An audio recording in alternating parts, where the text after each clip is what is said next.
بسم الله الرحمن الرحيم والضحى والليل إذا سجى ما ودعك ربك وما قلى وللآخرة خير لك من الأولى ولسوف يعطيك ربك فترضى ألم يجدك يتيما فآوى ووجدك ضالا. ورحمة الله وبركاته.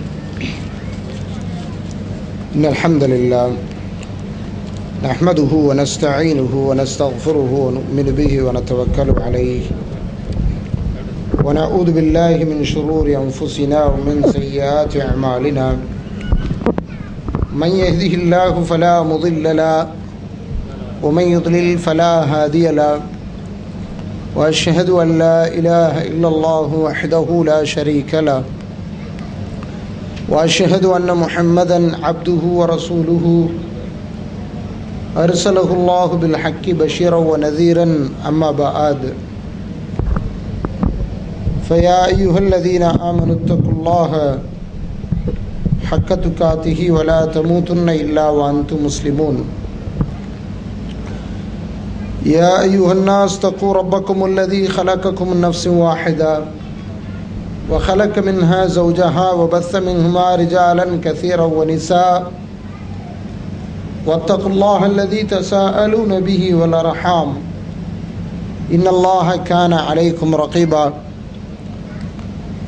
يا أيها الذين آمنوا اتقوا الله وقولوا قولا سديدا يصلح لكم أعمالكم ويغفر لكم ذنوبكم ومن يطع الله ورسوله فقد فاز فوزا عظيما.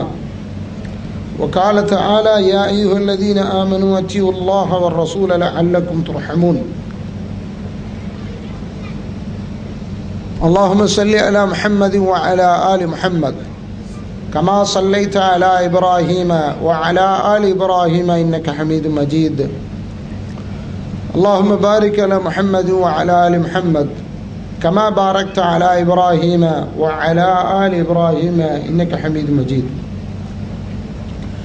அளவில்லா அருளும் நிகரில்லா கிருபையும் உடைய எல்லாம் வல்ல அல்லாஹ்வின் திருப்பெயரால் புகழ் அனைத்தும் ஏகநாயகி அல்லாஹ் ஒருவனுக்கு, அவனுடைய சாந்தியும் சமாதானமும் அவனுடைய திருத்தூதர் முஹம்மது ஸல்லல்லாஹு அலைஹி வஸல்லம் அவர்கள் மீதும் அவர்களுடைய ஒப்பற்ற வாழ்க்கை வழிகாட்டுதல்களை பின்பற்றி நடக்க இருக்கின்ற, குறிப்பாக ரமதானுடைய நாட்களில் இந்த இரவு தொழுகையை இறைவனுடைய அருளை எதிர்பார்த்தவர்களாக தொழுதுவிட்டு அல்லாஹுடைய வேத வசனங்களிலிருந்தும் அல்லாஹுடைய திருத்தூதருடைய வாழ்க்கையிலிருந்தும் ஒரு சில செய்திகளை தெரிந்து கொள்வதற்காக அவளோடு அமர்ந்திருக்கக்கூடிய நம் அனைவர் மீதும் என்றென்றும் உண்டாகட்டுமாக. அன்பிற்கினிய சகோதரர்களே, சகோதரிகளே, தாய்மார்களே, பெரியோர்களே, இறைவனுடைய பேரருள், அவனுடைய மார்க்கத்தை அவனுடைய வேதத்திலிருந்து தெரிந்து கொள்வதற்காக நாம் எல்லோரும் இங்கே கூடியிருப்பது, இந்த கூடுதலில் பல காலமாக அடிப்படை செய்திகளாக இஸ்லாமிய மார்க்கத்தில் நமக்கு திரும்ப திரும்ப சொல்லப்பட்ட விஷயமாக ஏகத்துவம் என்ற அடிப்படையை நாம் எல்லோரும் மிக தெளிவாக விளங்கியிருப்போம். தௌஹீத் என்று அரபியிலே சொல்லுவார்கள். மக்களுக்கு மத்தியிலே முஸ்லீம் மக்களுக்கு மத்தியில் அடிப்படை கொள்கைகளை சரியாக விளங்கி பின்பற்றக்கூடிய பேணக்கூடிய மக்களை தௌஹீத்வாதிகள், ஏகத்துவ சிந்தனை கொள்கை உடையவர்கள் என்று அறிமுகமும் படுத்துவார்கள். இவர்கள் ஏகத்துவவாதிகள், இவர்கள் கொள்கைவாதிகள். நம்ம ஆட்கள் கூட பேசும் பொழுது சாதாரணமாக இதை வழக்கத்தில் கொண்டிருக்கிறோம். எப்படி, அவர் கொள்கைவாதியா என்று கேட்கக்கூடியது ஒரு வழக்கம், அல்லது அவர் ஒரு தௌஹீத்வாதியா இந்த வார்த்தையை பேசக்கூடிய வழக்கம். அப்போ நம்மள எல்லாருக்கும் தெளிவாக விளக்கம் இருக்கிறது. இந்த மார்க்கத்தினுடைய அடிப்படை தௌஹீத், ஏகத்துவம். ஏகத்துவம் என்பதை எவர்கள் விளங்கி சரியாக ஏற்றுக்கொண்டிருக்கிறார்களோ அவர்கள்தான் மார்க்கத்தை சரியாக விளங்கியவர்கள் என்ற சிந்தனை நம்மிடத்தில் இருக்கிறது. எப்படி இந்த ஏகத்துவம் என்ற வார்த்தைக்கு முக்கியத்துவம் இஸ்லாமில் இருப்பதாக நாம் விளங்கிக் கொள்கிறோமோ இதே அளவிற்கு முக்கியத்துவம் கொடுக்கப்பட்ட இதற்கு அடுத்த இடத்தில் இஸ்லாமில் உள்ள ஒரு விஷயம்தான் தூதத்துவம், ரிசாலத். அத்தௌஹீத் என்று சொன்னால் அதற்கு அடுத்த கட்டம் ரிசாலத், தூதத்துவம். ஒவ்வொரு நபிமார்களும் அல்லாஹுவை குறித்து அவர்களுடைய சமூகத்திற்கு வந்து சொன்ன செய்தி ஏகத்துவம்.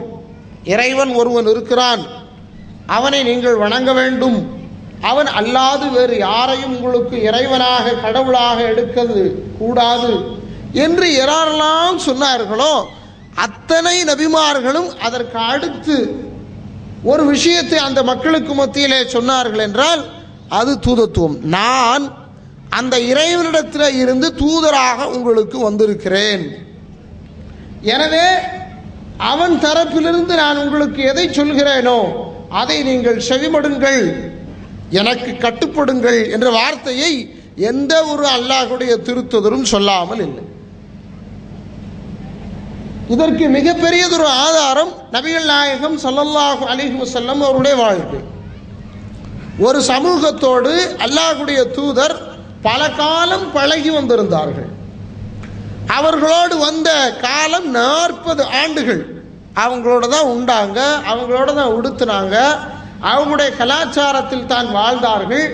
அவர்கள் ஒவ்வொருவரும் இவர் என்னுடைய சித்தப்பாவின் மகன், இவர் என்னுடைய பெரியப்பாவின் மகன், இவர் என்னுடைய மொழி பேசக்கூடியவர், இவர் நம்முடைய கோத்திரத்தை சேர்ந்தவர் என்று சொந்தம் கொண்டாடினார்கள். எந்த அளவுக்கு சொந்தம் கொண்டாடினாங்க? அல்லாஹ்வுடைய திருத்தூதர் என்று அவர் தன்னை அறிமுகப்படுத்துவதற்கு முன்னால் அவர்கள் எல்லோரும் தனக்கு வேண்டியவராக அல்லாஹ்வுடைய திருத்தூதர் முகமதை பார்த்தார்கள். பார்க்க போய் தானே சொன்னாங்க அவங்க அமீன் என்றும் சாதிக் என்றும். அமீன் சொன்னாங்க, சாதிக் என்று சொன்னார்கள். தங்களிடத்தில் இருக்கக்கூடிய பொருட்கள் எல்லாவற்றையும் அல்லாஹ்வுடைய திருத்தூதரிடத்தில் வந்து கொடுத்து வைத்திருந்தார்கள். அப்பொழுது அவர் ஒரு முஹம்மது இப்னு அப்துல்லா இப்னு அப்துல் முத்தலிப், அவ்வளோதான். அவங்களுக்கு தெரிஞ்ச வரையும் குறைஷி குலத்தில் பனு ஹாஷிமுடைய வம்சத்தில் அப்துல் முத்தலிப்புடைய மகனாகிய அப்துல்லாஹுடைய மகனாகிய முஹம்மது. யார் அந்த முஹம்மது? அவர்களுக்கு தெரியாது, யாருக்கே தெரியாது, அவருக்கே தெரியாது அவர் தூதர் என்பது, தூதராக வரப்போகிறார் என்பது இல்லையா. அவர் அந்த சமூகத்திற்கு வந்து திடீரென்று ஒரு செய்தியை சொல்கிறார். அந்த செய்தி அந்த சமூகத்தையே ஆச்சரியப்படுத்துகிறது. எப்படி ஆச்சரியப்படுத்துகிறது? அவர்கள் அதை சட்டென்று ஏற்றுக்கொள்ள முடியாத அளவிற்கு அவர்களை மாற்றிவிட்டு இருக்கிறது. அமீன் என்று சொன்னவர்கள், சாதிக் என்று சொன்னவர்கள், எங்களுடைய சகோதரனுடைய மகன் என்று சொன்னவர்கள், அல்லாஹ்வுடைய திருத்தூதர் நான் என்று அவர் அறிமுகம் செய்யும் பொழுது அதை ஏற்றுக்க அவர்கள் தயாரில்லை. அல்லாஹ்வுடைய திருத்தூதர் வந்தர் அஷீரத்தக்கல் அக்ரபீன், எழுந்தது போதும், எழும், போய் நீர் மக்களுக்கு மத்தியில் பிரச்சாரம் பண்ண துவங்குங்க, எல்லாரையும் எச்சரிக்க வேண்டியது உங்களுடைய கடமை, எச்சரியுங்கள் என்ற அல்லாஹ்வுடைய கட்டளை வந்த பிறகு அல்லாஹ்வுடைய திருத்தூதர் சஃபாவிலே ஏறி முதல்ல சொன்ன வார்த்தை அல்லாஹ்வை நீங்கள் வணங்குங்கள் என்று சொல்லல. மக்கள்கிட்ட முதல்ல அவருடைய மனநிலையை அறியும்படியாக ஒரு சில செய்திகளை கேட்கிறார்கள். எப்படி தெரியுமா கேட்கிறாங்க? இதோ இந்த மலை குன்றின் மேல் நான் ஏறி நிற்கிறேன், இந்த குன்றிற்கு பின்னால் நிகழும் எதுவும் உங்களுக்கு தெரியாது, இதற்கு பின்னால் இருந்து ஒரு சாரார் உங்களை தாக்க வருவார்கள் என்று நான் சொன்னால் நீங்கள் ஏற்றுக்கொள்வீர்களா என்று கேட்கிறாங்க. அந்த மக்கள் எல்லோரும் ஆமா ஏற்றுக்கொள்வோம், ஏன் ஏற்றுக்க மாட்டோம், நீங்க சொன்ன ஏற்றுக்கிடுவோம். மாஜர்ரிப்ன அலைக்க கதிபா, நீங்கள் பொய் சொல்லி நாங்கள் பழக்கப்பட்டதே இல்லை, நீங்கள் உண்மைதான் சொல்வீர்கள், நீங்க சொன்ன நாங்க ஏத்துக்க தயார். அப்ப நான் சொல்றேன் கேளுங்க, கூலு லா இலாஹ இல்லல்லாஹ், லா இலாஹ இல்லல்லாஹ் என்று சொல்லுங்கள், துஃப்லிஹு, நீங்கள் வெற்றி பெறுவீர்கள். அடுத்து அடுத்த வார்த்தை அல்லாஹ்வுடைய தூதர் ஸல்லல்லாஹு அலைஹி வஸல்லம் சொல்றாங்க, நான் அல்லாஹ்விடத்தில் இருந்து அனுப்பப்பட்ட அல்லாஹ்வுடைய தூதராவேன், என்னை பின்பற்றுங்கள். தப்பல்லக், நாசமாக போ. அலிஹாதா ஜமஅத்தனா, இதற்குத்தான் எங்களை இங்கே ஒன்று திரட்டினாயா? ஏன் அல்லாஹ்விற்கு திருத்தூதராக ஒரு தூதராக தேர்ந்தெடுக்கிறதுக்கு ஆளே கிடைக்கலையா? நீர்தான் கிடைத்தீரா என்று அவருக்கு முன்னர் முகம் பார்த்து ஒரு சிலர் கேள்வி கேட்டார்கள். யாரை பார்த்து? அல்லாஹ்வுடைய தூதரை ஸல்லல்லாஹு அலைஹி வஸல்லம் அவர்களை பார்த்து. அதற்கு முந்தைய நிமிடம் வரையிலும் என்ன நிலைப்பாடு அந்த மக்களுக்கு மத்தியில்? நீங்க சொன்னா நாங்க நம்புவோம், நீங்க எந்ததையும் சொல்லுங்க, நீங்க சொல்லதை நாங்க ஏத்துக்கிறதுக்கு தயாராக இருக்கிறோம் என்று சொன்ன ஒரு மக்கள் கூட்டம் தன்னை அல்லாஹ்விடத்தில் இருந்து தூதர் என்று அறிமுகம் செய்யும் பொழுது அதை ஏற்க மறுக்கிறது. அன்பிற்கினியவர்களை, கவனிக்க வேண்டிய சில தருணம் இது. எல்லா மக்களும் உலகத்தில் விரும்பியோ விரும்பாமலோ தெரிந்தோ தெரியாமலோ இறைவனை ஏற்றிருக்கிறார். உலகத்தில் விழுக்காட்டில் 98% அல்லது 99% மக்கள் இறைவனை ஏற்றுக்கொண்டவர்கள் தான். நாத்திகவாதிகளுடைய எண்ணிக்கை குறைவு, ஆத்திகவாதிகளுடைய எண்ணிக்கை தான் உலகத்தில் அதிகம். ஆனால் யார் இறைவன் என்று அறியாமல் எக்கச்சக்கமானவர்கள் இருக்கிறார்கள். யார் கடவுள், யார் படைச்சவங்கிறது நிறைய பேருக்கு தெரியாது. அப்படி யாரெல்லாம் தெரியாமல் இருக்கிறார்களோ அவர்களுக்கு இவன்தான் உங்களை படைத்தான் என்ற படைப்பை, அந்த படைப்பினுடைய உன்னதத்தை, படைத்தவனுடைய யதார்த்தத்தை மக்களுக்கு மத்தியிலே சொல்ல வந்தவர்கள் தான் தூதர்மார்கள். எங்கிருந்து துவங்குச்சு? முஹம்மது ஸல்லல்லாஹு அலைஹி வஸல்லம் அவங்களிருந்துலாம் துவங்கல. அல்லாஹ் ரப்பல் ஆலமீன் ஆரம்பத்திலே இருந்தே துவக்கினான். எங்கிருந்து துவங்குறான் தெரியுமா? எப்போ தவறிழைத்தாரோ ஆதம் அலைஹிஸ்ஸலாம் அவர்களுக்கு முதலில் சொன்னான், நீங்க இனி இங்க இருக்கிறதுக்கு தகுதி இல்லாதவங்க. ஆதம் அலைஹிஸ்ஸலாம் அவர்களும் அவருடைய மனைவி ஹவ்வாவும் இணைந்து ஒரு தவறில் ஈடுபடுகிறார்கள். என்ன தவறு? இறைவன் ஒன்றை செய்யக்கூடாது என்று தடுக்க அந்த தடையை மீறி ஒரு தவறை செய்கிறார்கள். தவறை செய்யும் பொழுது அல்லாஹ் ரப்பல் ஆலமீன் சொல்கிறான், இங்க இருக்கிறதுக்கு உங்களுக்கு தகுதி இல்லை, இங்கிருந்து புறப்படுங்கள், நீங்க இருக்க வேண்டிய இடம் சொர்க்கம் கிடையாது என்று அவர்களை இறக்குகிறான். இறக்கும் பொழுது அவர்களுக்கு சொல்லுகிறான், இம்மா யஅதியன்னகும் மின்னி ஹுதன் ஃபமன் தபிஅ ஹுதாய ஃபலா ஹௌஃபுன் அலைஹிம் வலா ஹும் யஹ்ஸனூன். போறீங்க, உங்களை நான் அப்படியே நீங்க இருக்கக்கூடிய அந்த இடத்துல விட்டு வைக்க போவதில்லை. என்னிடத்துல இருந்து உங்களுக்கு ஒரு நேர்வழி வரும். யார் அந்த நேர்வழியை பின்பற்றுவாரோ அவருக்கு எந்த துக்கமும் எந்த கவலையும் கிடையாது. அவர் சரியான வழியை அடைந்து விடுவார். அந்த வழியை பின்பற்றக்கூடியவர்களாக நீங்கள் இருக்க வேண்டும் என்ற ஒரு உபதேசத்தை முத்தாய்ப்பாக செய்து இறைவன் அவர்களை இந்த உலகத்திற்கு அனுப்புகிறான். அப்படி அனுப்பிய இறைவன் அவர்களுக்கு மாத்திரம் ஏதோ அல்லாஹ்விடத்தில் இருந்து ஒரு செய்தியை கொடுத்து அவர்களை வழிநடத்தவில்லை. அவர்களுக்கு பின்னர் எவ்வளவு பேர்கள் இந்த உலக சமுதாயத்திலே தோன்றுவார்களோ அவ்வளவு பேர்களுக்கும் அல்லாஹ் ரப்பல் ஆலமீன் தன் தரப்பில் இருந்து ஒரு தொடர்பை ஏற்படுத்தி அந்த தொடர்பு மூலமாக அவர்களுக்கு வழிகாட்டுதல்களை தந்து கொண்டு இருக்கிறான் இந்த நிமிடம் வரை.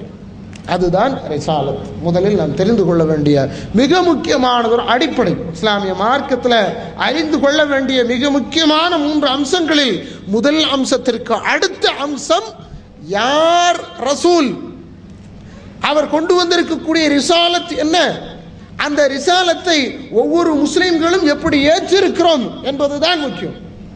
மனோ இச்சையா இறை தூதரா, மனைவியா இறை தூதரா, மக்களா இறை தூதரா, சமூகமா இறை தூதரா என்ற பார்வை வரும் பொழுது நமக்கு கிடைத்த வாய்ப்பு இறைவனிடத்தில் இருந்து இறை தூதர் வழியாக வழிகாட்டுதல் என்ற சிந்தனை நமக்குள்ளே வரும் பொழுது மற்ற எல்லாமும் ஒரு கணம் தூக்கி தூர வைக்கப்பட்டு முழுவதுமாக கட்டுப்படுவதற்காக ஒரு இடம் இருக்கும் என்றால் அது இறை தூதர் என்ற அந்த அல்லாஹ்வுடைய தரப்பிலிருந்து நமக்கு வந்திருக்கக்கூடிய மனிதருக்குத்தான். உலகத்தில் வேற யாருக்கும் இல்லாத ஒரு சிறப்புங்க அவருக்கு. என்ன சிறப்பு? இன்னமா அன பஷர் மிஸ்லுக்கும் யூஹா இலைய அன்னமா இலாகுக்கும் இலாகும் வாஹித். இன்னைக்கு உலகத்தில் எல்லாரையும் சவாசவான்னு சொல்லக்கூடிய கலாச்சாரம் உருவாகிவிட்டது. எல்லாரும் சரிசமம் இல்லை, எல்லாரும் சரிசமம் தான். இறைவனுடைய பார்வையிலே மனிதர்கள் என்ற அடிப்படையில் அவனுக்கு முன்னால் இருக்கும் பொழுது எல்லோரும் சமம்தான். ஆனால் அந்த எல்லோரையும் வழிகாட்டக்கூடியவர்கள் இருக்கிறார்களே அவர்கள் எல்லாரை காட்டிலும் உயர்வானவர்கள். மனிதர்களில் எல்லோரையும் காட்டிலும் உயர்வானவர்கள். அவர்கள் யார்?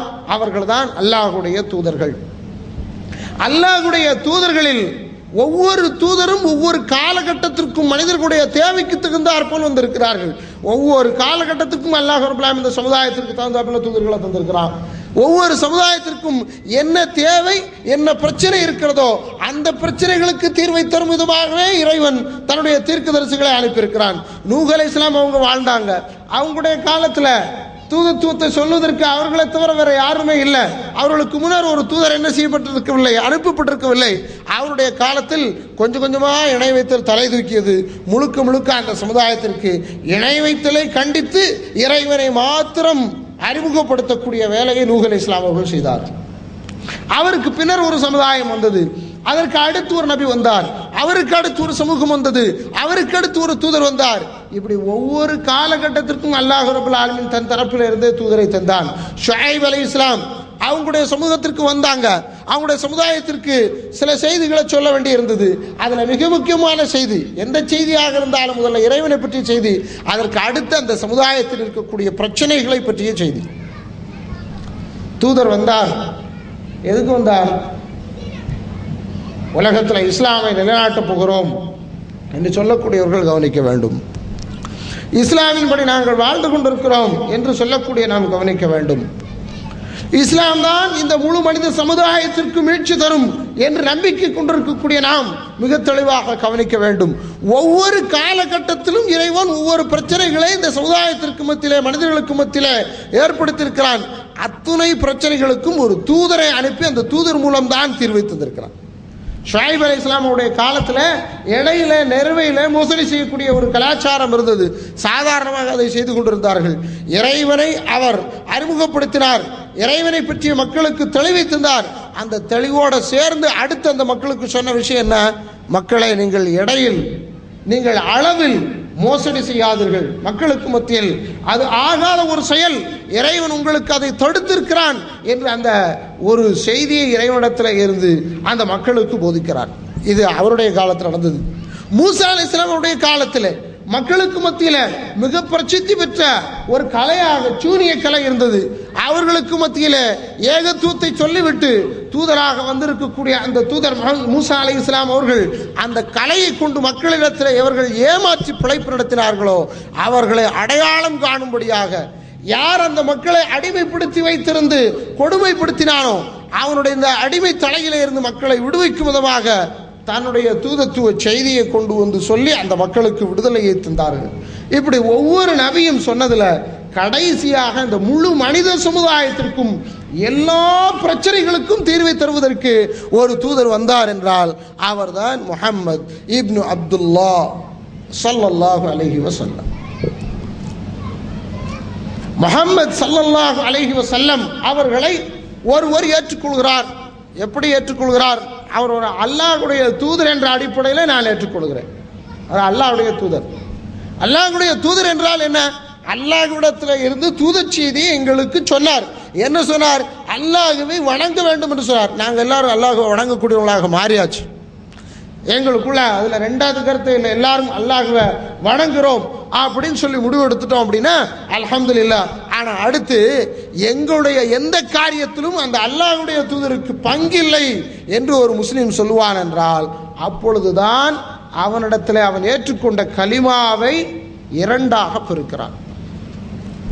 இன்னைக்கு இந்த நிமிஷம் ஒருத்தர் இங்க இருந்து இஸ்லாமை ஏற்றுக்கொள்கிறார். அவர் அஷ்ஹது அல்லா இலாஹ இல்லல்லாஹ் என்று சொன்னால் மாத்திரம் போதாது. இங்க இந்த நிமிடம் ஒரு மனிதர், ஒரு மோகனோ அல்லது ஒரு செபஸ்டினோ அஷ்ஹது அல்லா இலாஹ இல்லல்லாஹ் என்று சொன்னால் போதாது. இஸ்லாம் அதை போதுமானதாக சொல்லவில்லை. இன்னைக்கு நம்ம சமுதாயம் 4-5 களிமா உருவாக்கி வச்சு தெரியுங்களா? அவங்க எல்லாருமே 5 களிமா.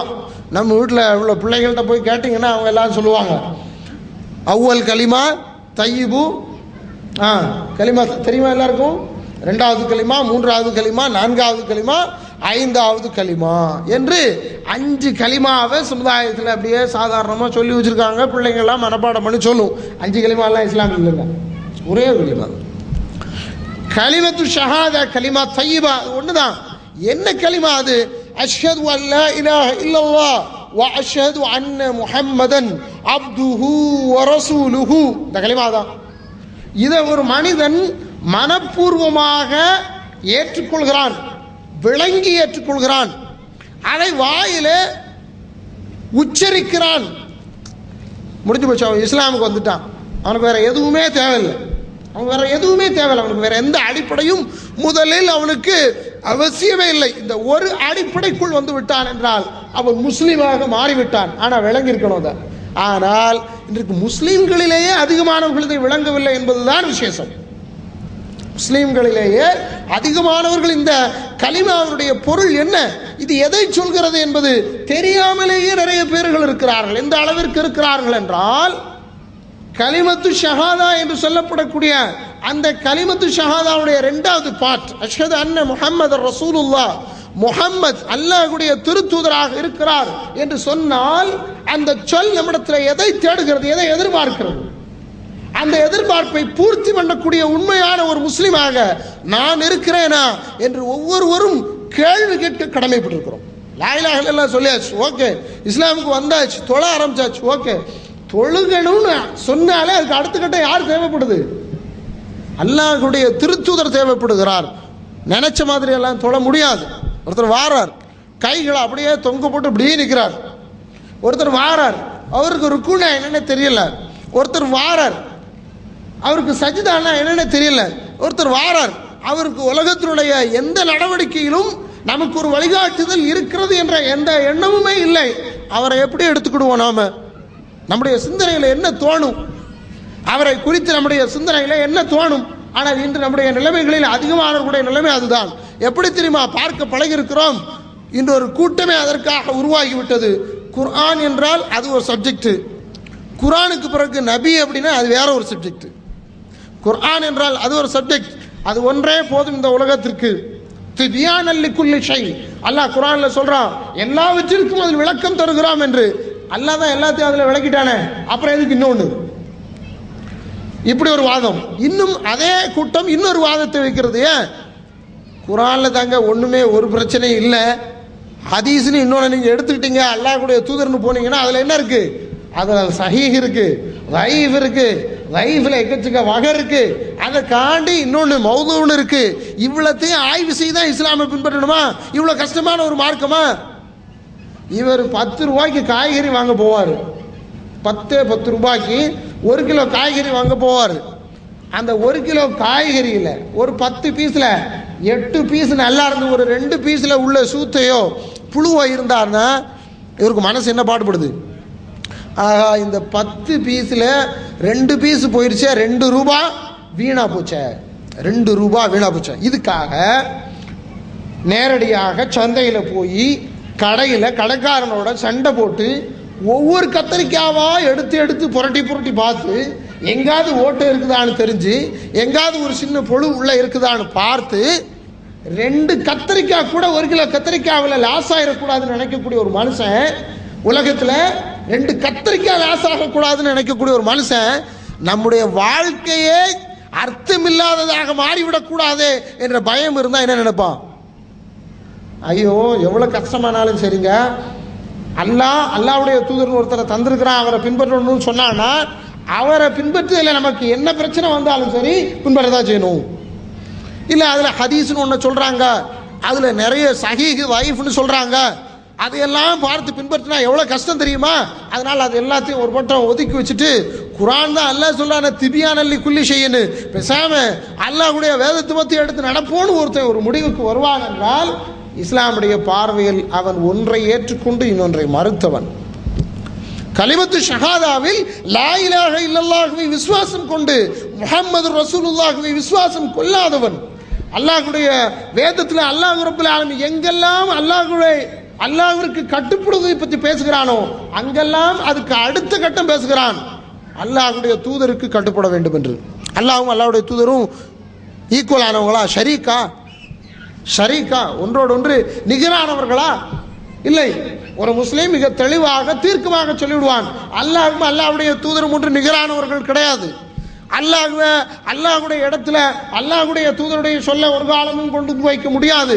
ஆனால் விளங்க வேண்டும், அல்லாஹ்வுடைய வேதத்திற்கு விளக்கமே அல்லாஹ்வுடைய தூதர் தான், அல்லாஹ்வுடைய தூதருடைய நடைமுறை தான்.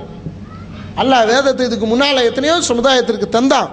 மூசா அலைஹிஸ்ஸலாம் அவர்களுக்கு தூரி சீனாவிற்கு அழைத்து ஹுதில் கிதாப பில் குவா, சக்தியோடு இந்த வேதத்தை நீர் பிடித்துக் கொள்ளும் என்று சொன்னான்.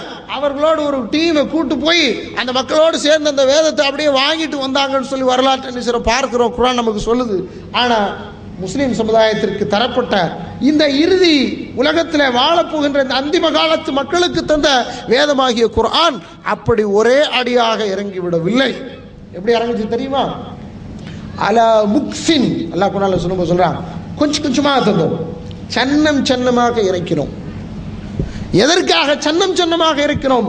ஒவ்வொரு பிரச்சனையும் ஏற்பட ஏற்பட அந்த பிரச்சனைகளுக்கு தீர்வு தரும் விதமாக வேதம் தந்தது. அந்த வேதத்தை விளக்குவதற்காக இறை தூதர் சமூகத்தில் இருந்து விளக்கிய வண்ணமே இருந்தார். இருந்து முடிச்சுட்டு போகும்போது அந்த இறை தூதர் ஒட்டுமொத்த சமுதாயத்தில் பெருவாரியான மக்களை கூட்டி நிறுத்தி அவர்களுக்கு முன்னர் ஒரு இறுதியான உரையாற்றும் பொழுது மக்களுக்கு முன்னால கேள்வி கேட்கிறார், மக்களே, நான் உங்களுக்கு கொண்டு வந்து சொல்ல வேண்டிய செய்திகள் எல்லாவற்றையும் சொல்லிவிட்டேனா? அல்லா பல்லக்து, நான் எத்தி வைத்து விட்டேனா? மக்கள் எல்லாரும் சொல்றாங்க, காலு பலா, ஆமா அல்லாஹ்வுடைய தூதரே, நீங்கள் எங்களுக்கு சொல்ல வேண்டிய எல்லா செய்திகளையும் சொல்லிவிட்டீர்கள். என்ன சொல்ல வேண்டி இருந்ததோ வாழ்க்கையின் அவ்வளவு அம்சங்களும் அந்த 23 ஆண்டு காலங்களிலே இறை தூதர் நிதானமாக தெளிவாக வாழ்க்கையின் ஒவ்வொரு கட்டத்திற்கும் சொல்லிவிட்டார்கள். அப்படிப்பட்ட அல்லாஹ்வுடைய தூதருடைய வழிமுறையைத்தான் இன்று நம்மளே ஒரு சிலருடைய பார்வை எப்படி இருக்கிறது என்றால், ஒன்று போதும் இன்னொன்று தேவையில்லை என்று. சரி, இப்படி ஒரு கூட்டம் இருக்கு அப்படின்னா இன்னும் ஒரு சாரார் நம்மள உருவாயிருக்கிறோம். எல்லாரையும் பேசணுமா இல்லையா? தெரிஞ்சுக்க வேண்டிய விஷயம் அப்படின்னா எல்லோருக்கும் பொதுவானது தான்.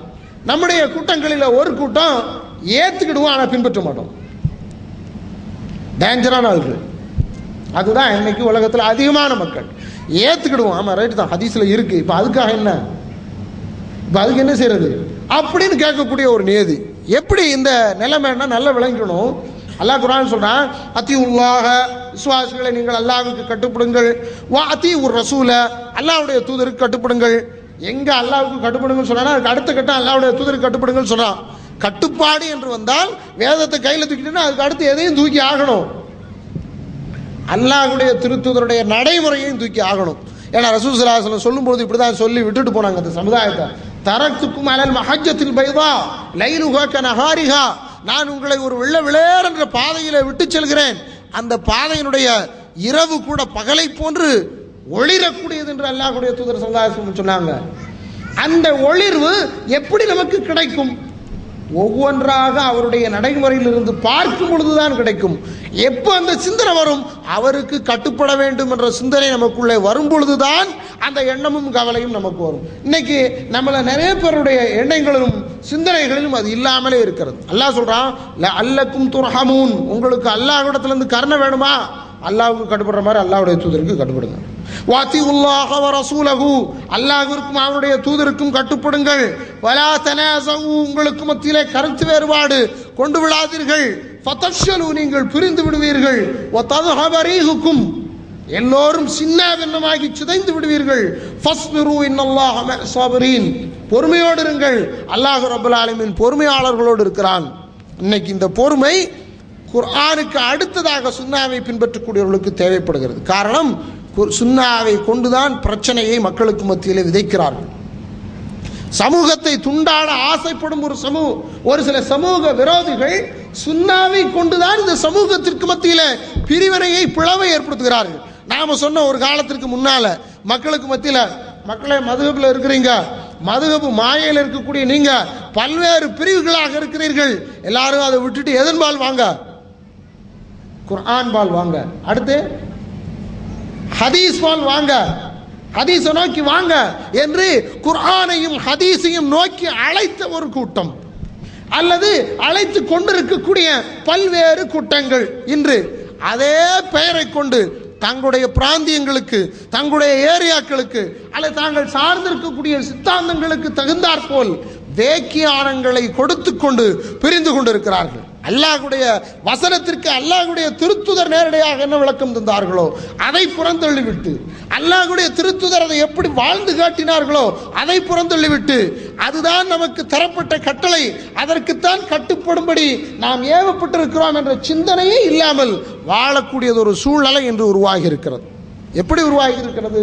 அல்லாஹ்வுடைய திருத்துதருக்கு இது இஸ்லாமில் என்ன முக்கியத்துவம் கொடுக்கப்பட்டிருக்கிறது என்ற எண்ணமும் சிந்தனையும் இல்லாததினால் தான் இந்த சிந்தனை வருகிறது. வியாக்கியானம் சொல்றாங்க. எப்படி வியாக்கியானம் சொல்றாங்க?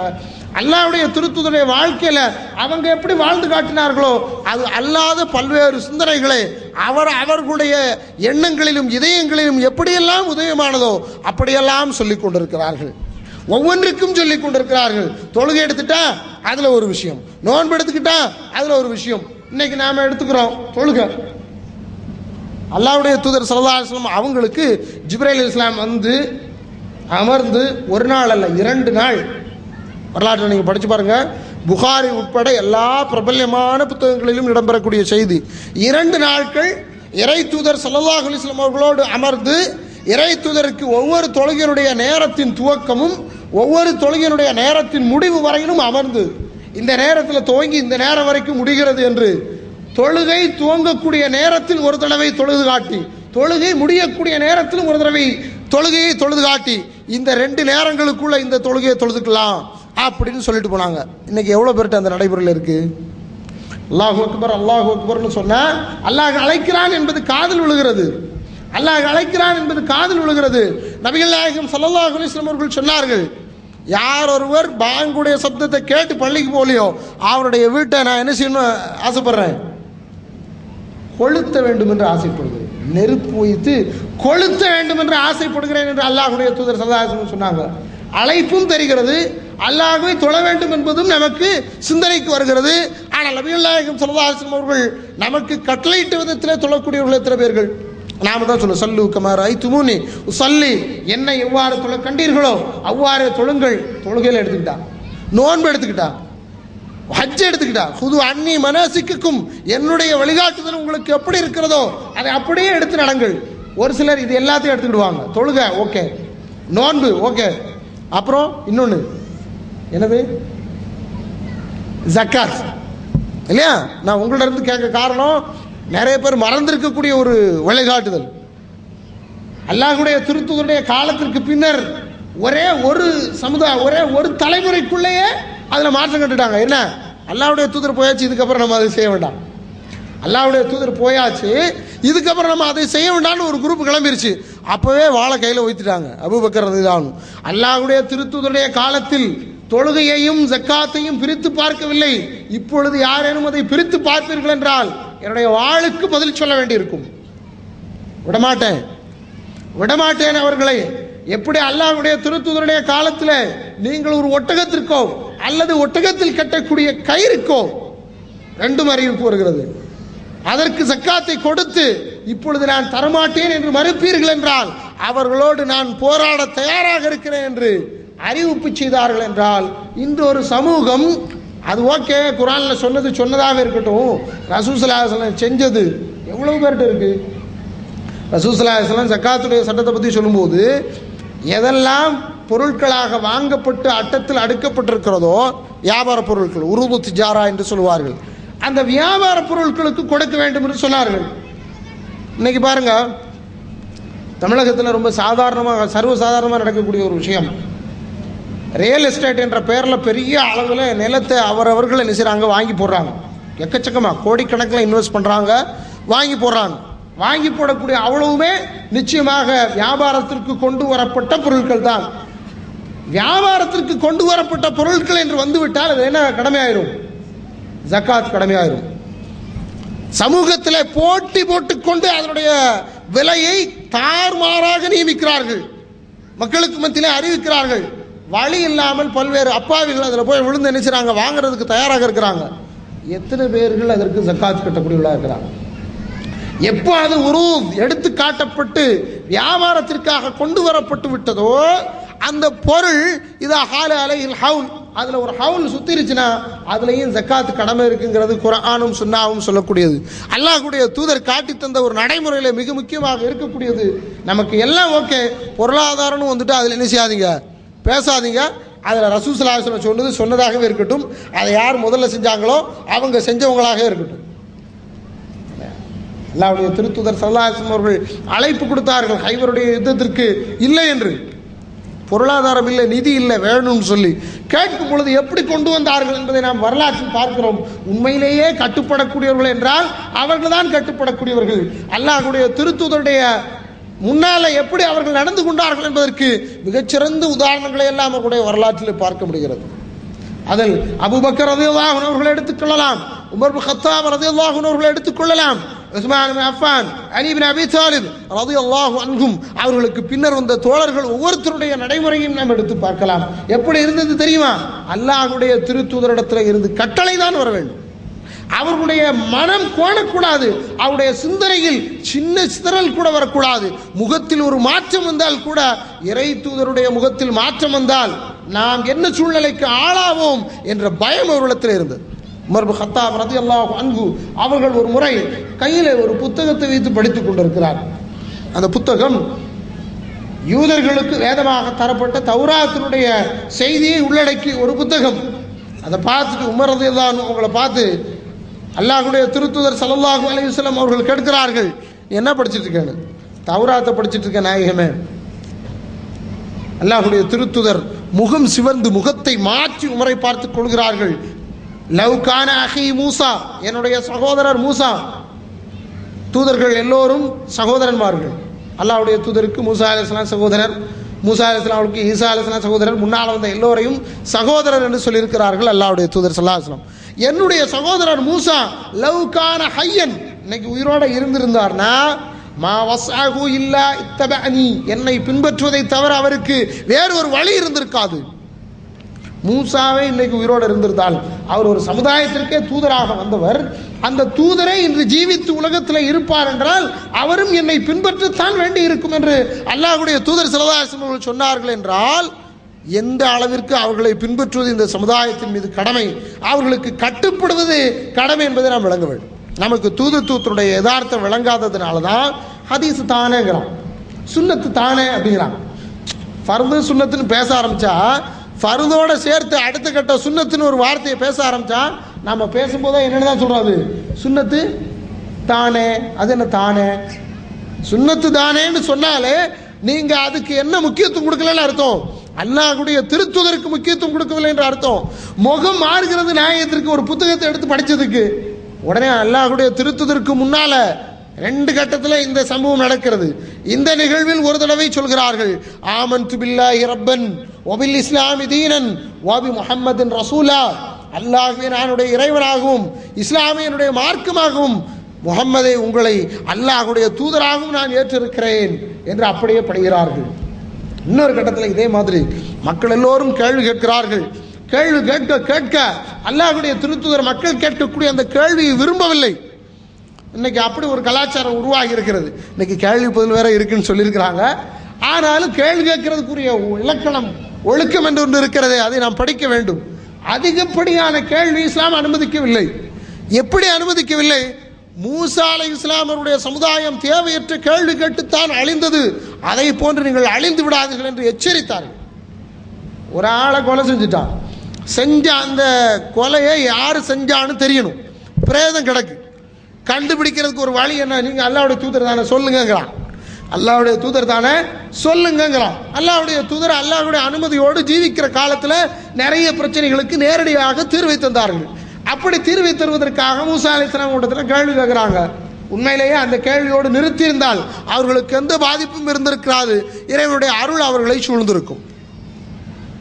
அல்லாஹ்வுடைய கட்டளையின்படி சூரத் பக்ராவுக்கு பேர் வந்ததுக்கு அது ஒரு காரணம் சொல்லி நீங்கள் எல்லா புத்தகத்திலையும் தஃசீர்லையும் நீங்கள் பார்க்கலாம். அப்போ பாருங்க, ஒரு பக்கரா ஒரு மாட்டை பிடிச்சி அறுத்து அதில் உள்ள ஒரு சந்தை எடுத்து அந்த அந்த இறந்து கிடக்கவனை அடிங்கப்பா அவன் நிச்சயமா சொல்லிடுவான்னு சொல்லி சாதாரணமாக சொல்கிறார். மாகிகள் பக்கரா, அது என்ன பக்கரா, அது என்னது? அது அடுத்து அல்லாஹ் வசனத்தை இறக்குறான், ஃபாக்கி உள்ளவுனு தசுரு நாதிரின், பார்க்குற ஆட்களை எல்லாம் கவர்ற மாதிரி ஒரு விதமான நல்ல கலர் இருக்கக்கூடியது அது மஞ்சளாக இருக்கும். எங்கே கிடைக்கும்னா சஃப்ரா. அடுத்து வலா துசீருல் அர்த் வலா தஸ்கில் ஹர்த், எந்த பூமியும் உழாத, எந்த ஒரு பயன்பாட்டிற்கும் பயன்படுத்தப்பட்டிருக்காத ஒரு மாடு. தேடி கஷ்டப்பட்டு எப்படியோ ஒரு மாட்டை அறுத்தார்கள். அவர்கள் செய்ய முடியாத விதத்திலே செய்தார்கள். சக்தி பெறவில்லை என்று அல்லாஹ் ரப்பல் ஆலமீன் சொன்னார். அவங்க கேள்வி கேட்ட மாதிரி நீங்கள் என்கிட்ட கேள்வி கேட்கக்கூடாதுன்னு அல்லாஹ்வுடைய தூதர் ஸல்லல்லாஹு அலைஹி வஸல்லம் கண்டிச்சாங்க. அப்படி கண்டிக்கும் போது ஒருத்தர் எழுதியிருக்கிறார், அல்லாஹ்வுடைய தூதர் எங்கள் வாப்பா யார் தெரியுமான்னு. எப்படி இருக்கும்? இறந்து போன தன்னுடைய வாப்பாவை குறித்து ஒருத்தர் அல்லாஹ்வுடைய திருத்தூதரை கேட்குறாரு, எங்கள் வாப்பா யார் தெரியுமா சொல்லுங்க அல்லாஹ்வுடைய தூதரேன்னு. உங்கள் வாப்பாவா? அவர் தான் ஹுதைஃபா. எழுந்திருச்சு அந்த மனுஷனுக்கு அல்லாஹ்வுடைய தூதர் பதில் சொல்றாங்க. ஆனால் சொல்லும் பொழுது இறை தூதருடைய முகம் அவர்கள் கேள்வி கேட்கக்கூடியதை விரும்பவில்லை. காரணம் அவர்கள் கேட்ட கேள்வி அப்படி இருந்தது. யாராவது இப்படி கேள்வி கேட்பாங்களா? இன்னொருத்தர் எழுதிருக்கிறார், எங்க வாப்பா எங்க இருப்பார் சொல்லுங்கன்னு. ரசூலுல்லாஹி ஸல்லல்லாஹு அலைஹி வஸல்லம் சொன்னாங்க, சில நேரம் சில பதில்கள் நம்ம என்னவாக மாற்றிவிடும், தர்ம சங்கடத்திற்கு மாற்றிவிடும். அதனால கேட்கிறார், எங்க வாப்பா எங்க இருப்பார்? ரசூலுல்லாஹி ஸல்லல்லாஹு அலைஹி வஸல்லம் சொன்னாங்க, இன்னஹு ஃபின்னார், நரகத்தில் இருப்பார். எப்படி இருக்கும்? அல்லாஹ்வுடைய திருத்தூதருக்கு எது சொல்லப்படுகிறதோ அதை சொல்ல போகிறார்கள்.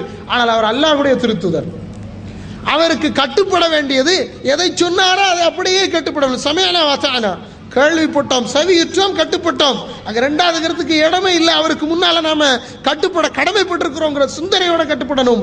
அவர்கிட்ட கேள்வி கேட்கிறாங்க, முகம் சிவக்க சிவக்க அல்லாஹ்வுடைய திருத்தூதருக்கு முன்னர் மண்டியிட்டு அமர்கிறார்கள் உமர் பின் கத்தாப். அல்லாஹ்வுடைய திருத்தூதரே, ஆமன்து பில்லாஹி ரப்பன் ஒபில் இஸ்லாமி தீனன் ஒபி முஹம்மது ரசூலா, உங்களை நாங்கள் ரசூலா ஏற்றுக்கிட்டோம். உங்களை ரசூலா ஏற்றுக்கிட்டதுனால தான் நாங்கள் தெரியாமல் அல்லது தெரிஞ்சு ஒரு சில செய்திகளை நாங்கள் கேட்டுட்டோம், பொறுத்துக்கிடுங்க நாயகமேன்னு சொல்லி சரணடைந்தார்கள் என்பதை என்ன செய்யறோம் நம்ம வரலாற்றில் பார்க்கிறோம். இதெல்லாம் நமக்கு எதை காட்டுது அப்படின்னு கேட்டிங்கன்னா, அல்லாஹ்வுடைய திருத்தூதர் அவர் நமக்கு தெளிவான ஞானத்தை அல்லாஹ்விடத்திலிருந்து கொண்டு வந்தார்.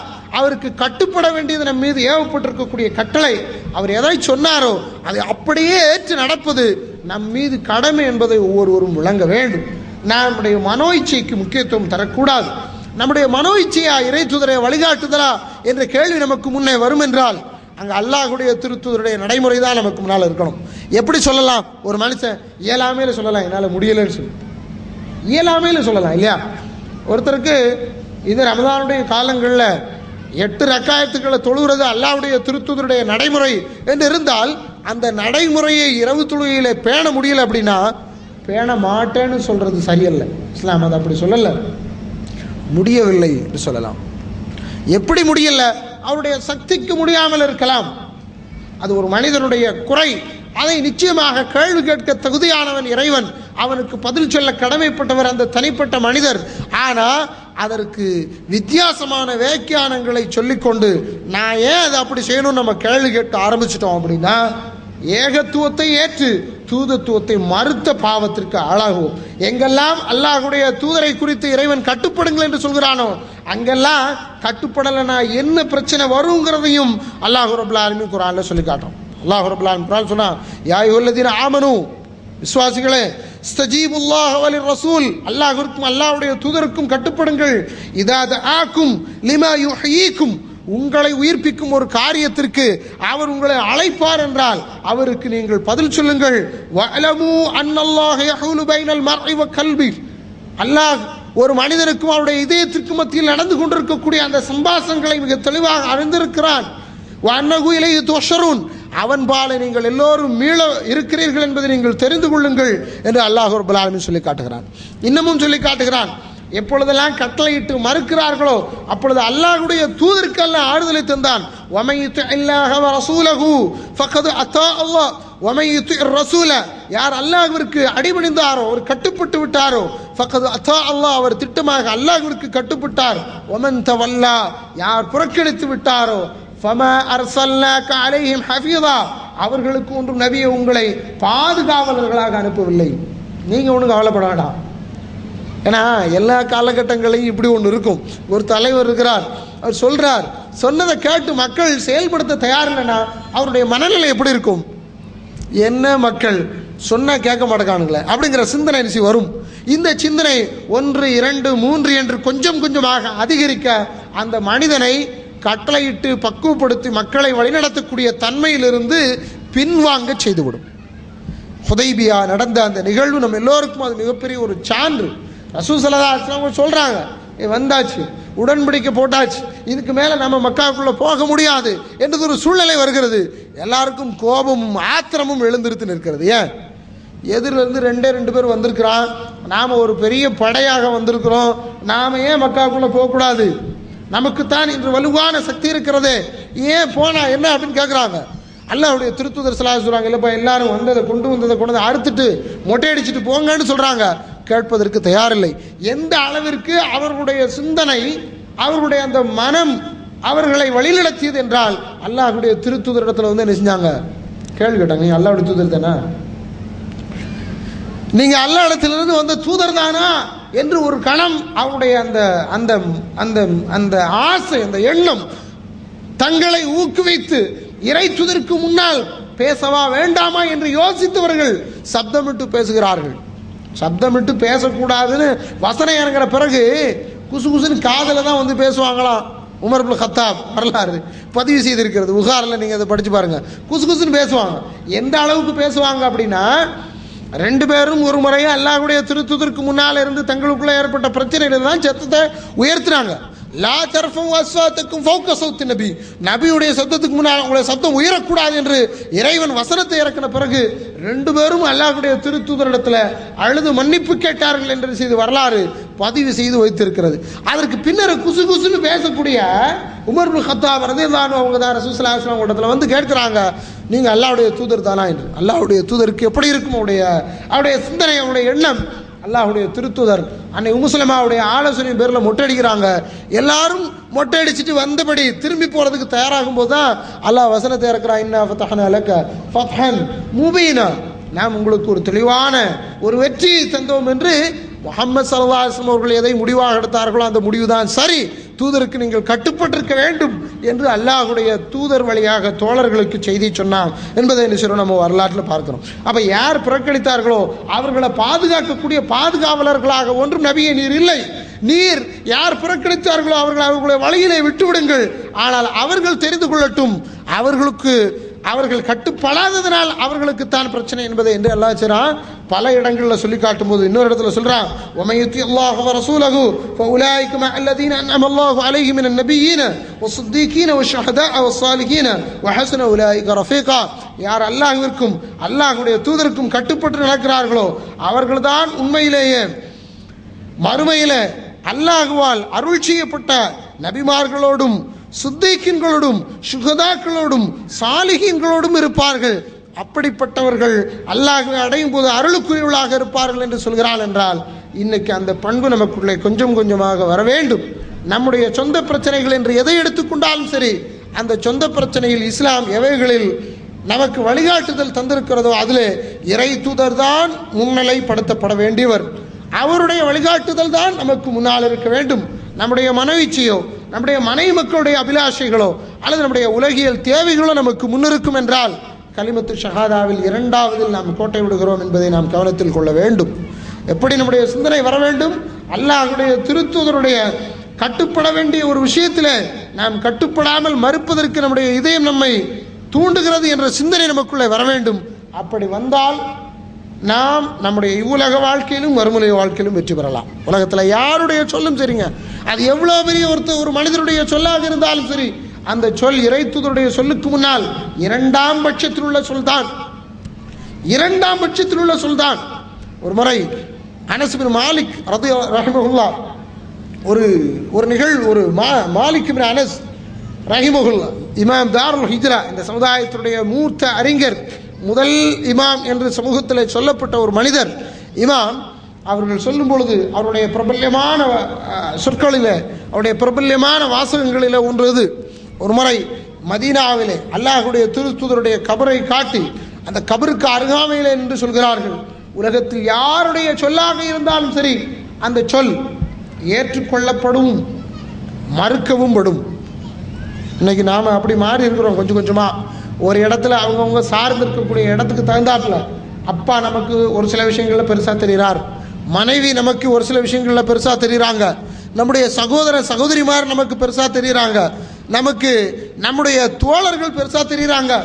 அல்லாஹ்வுடைய திருத்தூதருடைய நடைமுறையா அல்லது இவர்களுடைய வார்த்தையா என்று பார்க்கும் பொழுது கொஞ்சம் அதை அந்த பக்கம் வச்சுக்கிடுவோமே, அப்புறம் பின்பற்றுவோம்.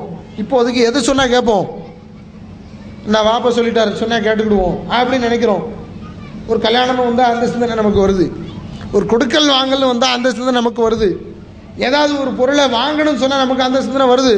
இதில் தடை இருக்கிறதா, ஏவல் இருக்கிறதா, இது அல்லாஹ்வுடைய திருத்தூதருக்கு கட்டுப்பட்டதாக அமையுமா அல்லது மாறு செய்ததாக அமையுமா என்ற சிந்தனை நமக்குள்ளே வரும் என்றால் நாம் நமக்கு வேண்டிய இன்னொருத்தர் என்ன சொல்லுவார் என்ற பார்வை நமக்குள்ளே இருக்கிறதே தவிர அந்த இடத்திலே அல்லாஹ்வுடைய திருத்தூதருடைய நடைமுறையை நமக்கு முன்னால் கொண்டு வர வேண்டும் என்ற சிந்தனை நமக்கு இருப்பதில்லை.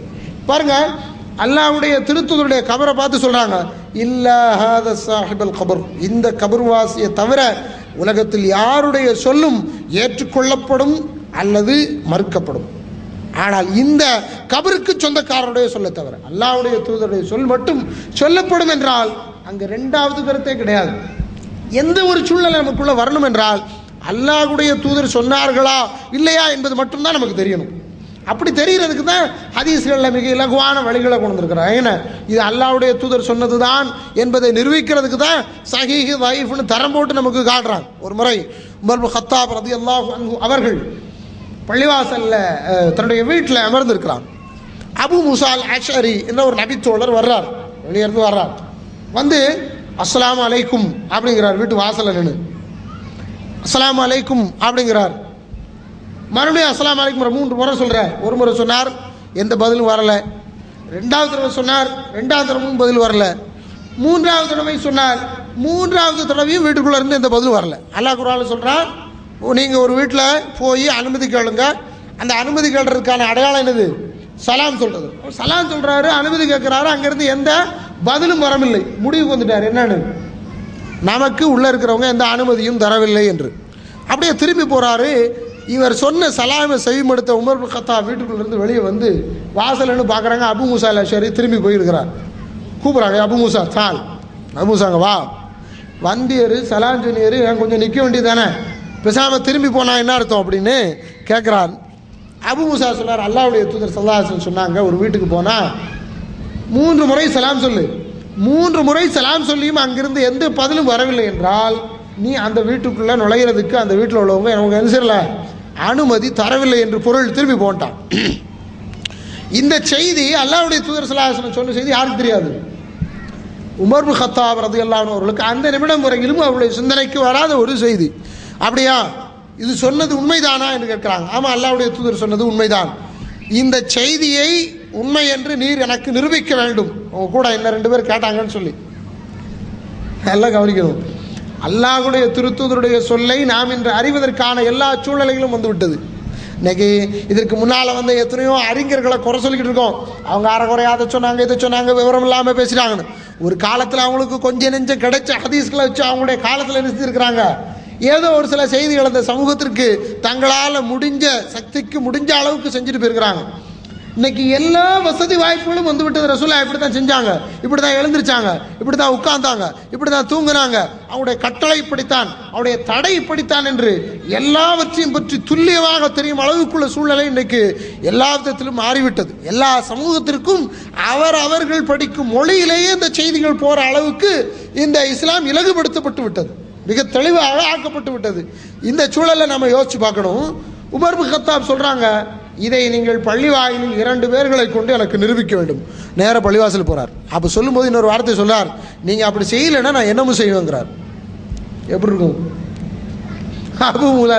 என்னமும் செய்யக்கூடிய ஆள் தான் உமர் இப்னு கத்தாப். நேராக போறார் பள்ளிவாசல். இப்போ யாராவது அல்லாஹ்வுடைய தூதர் சொன்ன அந்த சொல்ல கேட்டவங்க யாராவது இருக்கீங்களா என்று கேட்கிறார். அங்கே அபு சயீத் அல் குத்ரி இருக்கிறார். அவர் சொல்றார், ஆமாம் நான் கேட்டிருக்கிறேன். வேற யாராவது இருக்கீங்களா? 2 பேர் வாங்கப்பா, உமர்கிட்ட வந்து சொல்லுங்க, இப்படி ஒரு ஹதீஸ் அல்லாஹ்வுடைய தூதர் சொன்னாங்கன்னு சொல்லி பின்னர் உமர் ரலியல்லாஹு அன்ஹு அவர்கள் ஏற்றுக்கொண்டார்கள் என்று வரலாற்றில் ஒரு சம்பவத்தை நம்ம பார்க்கிறோம். அன்பிற்கினவர்களே, கவனிக்க வேண்டிய விஷயம் என்ன அப்படின்னா, நமக்கு ஒரு கட்டளை கிடைக்கிறது. கிடைத்த கட்டளை இறை தூதர் தான் சொன்னாரா என்பது உறுதி செய்யப்படுகிறது. உறுதி செய்யப்பட்டால் அதில் ஒரு முஸ்லீமுடைய நிலைப்பாடு என்ன சமயனா செவியுற்றோம், கட்டுப்பட்டோம். எங்கள் காது வரைக்கும் அந்த செய்தி வந்துருச்சு, நாங்கள் இதுக்கு கட்டுப்பட கடமைப்பட்டவர்கள். கட்டுப்படுவோம் என்றது ஒரு சிந்தனை நமக்குள்ளே வர வேண்டும். அல்லாஹ்வுடைய திருத்தூதர் ஸல்லல்லாஹு அலைஹி வஸல்லம் அவர்கள் சொன்னார்கள், நான் உங்களுக்கு எதை ஏவினேனோ அதை உங்களுடைய சக்திக்கு உட்பட்டு நீங்கள் செய்து வாருங்கள், நான் உங்களை எதிலிருந்து தடுத்தேனோ அதிலிருந்து முற்றிலும் தவிர்த்து விடுங்கள் என்று சொன்னார். இதுதான் ரிசாலத்தில் உச்சபட்சமாக அல்லாஹ்வுடைய திருத்தூதர் இந்த சமுதாயத்திற்கு தந்த மிக முக்கியமானது ஒரு செய்தி. இது எல்லோருக்கும் நன்றாக தெரியும், பல்வேறு விஷயங்களை நாம் கேள்விப்பட்டிருப்போம். ஆனால் அல்லாஹ்வுடைய திருத்தூதருடைய நடைமுறைகளை உள்வாங்கி செயல்படுவதிலே நம்மளை நிறைய பேருக்கு என்ன இருக்குன்னா கோடு விடுதல் இருக்கிறது. அது நம்மிடத்தில் இருக்கக்கூடாத ஒரு பண்பு. ஒரு முஸ்லீம் எந்த சூழ்நிலையும் தன்னை முஸ்லீம் இறை தூதருக்கு கட்டுப்பட்டவன், இறை தூதர் தான் எங்களுடைய தலைவர், அவர் எங்களுக்கு எதை வழிகாட்டினாரோ அதுதான் எங்களுடைய நடவடிக்கை, எங்களுடைய நடைமுறை என்று வெளிக்காட்டும்படியாக இருக்கக்கூடிய உன்னதமான நல்ல முஸ்லீம்களாக நம்மளை ஒவ்வொருவரும் ஆகுவதற்கு முயற்சி செய்ய வேண்டும். எல்லாம் வல்ல இறைவன் அந்த பண்பையும் பக்குவத்தை நம் எல்லோருக்கும் தந்தருள்வானாக. வ ஆகிரு தஅவானா அல்ஹம்துலில்லாஹி ரப்பில் ஆலமீன். வஸ்ஸலாமு அலைக்கும் வரஹ்மத்துல்லாஹி வபரகாத்துஹு.